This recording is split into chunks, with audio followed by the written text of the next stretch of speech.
sa lupa niyang mahiwaga. Ang nais ko sana'y minsan pa makita siya't makasama pa.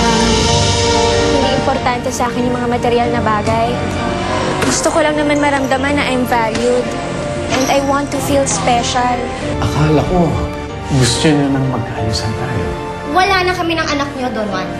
Therefore, wala na rin corporate merge na mangyayari. Rebus, inutusan niya na ang buong kawal para hanapin si Amakura sa buong Serenea. Rebus, natatakot ako. Paano kung mahuli nila tayo? Kuha na namin ang kumpanya nila Betty. Umalpak lang itong si Fredo. Stop blaming him. Siya lang naman ang makakapag-ayos nito. Tawagan mo ang anak mo. Pabalikin mo siya rito para siya mismo mag-ayos ng problema. You may have your faults, Sarah. Pero pagdating sa mga ganitong klaseng problema, you still give me the best advice. That comes with a price. Kailangan ko ng pera mo. Fredo.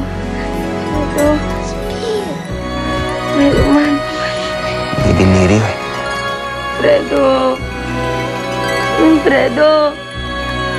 Fredo, mahal kita.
Kamusta na po si Isabel?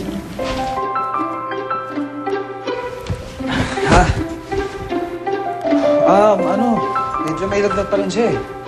Pero medyo bumaba rin naman kanina. Ikaw na muna bahala sa kanya. Bibili lang ako ng gamot. Tsaka para makakain niya. Ha? Ako po bahala kay Isabel. Ikaw na muna bahala.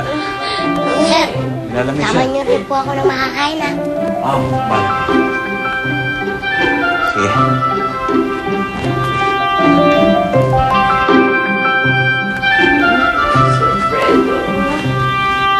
Wala siya, umalis. Okay. Gildo, let's go. Wala pa rin bang balita kung hindi pa siya nakikita? Wala pa rin eh. Every single girl we've checked, it isn't her. Puro mga peke. Kahit na nga mga Sunsilk clients, naiinip na sila eh.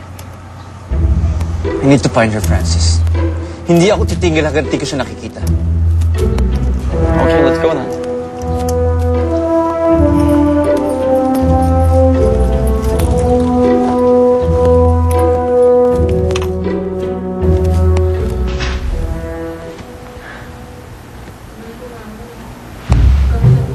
Huwag ka munang bumangon. Ay naku, mahina ka pa kaya? Ako? Oh! Bakit ano naman nangyari? Hindi mo pa naalala kagabi, Isabel? Ang alam ko lang, nasa dalampasiga kami ni Sir Fredo. Walan ka ng malay. Karga-karga ka ni Sir Fredo. Napoy ka kaya ng lagnat. Ganun ba? Oo. Ba't ka nakangiti? Ha? Sabi ko, ba't ka nakangiti? Basta.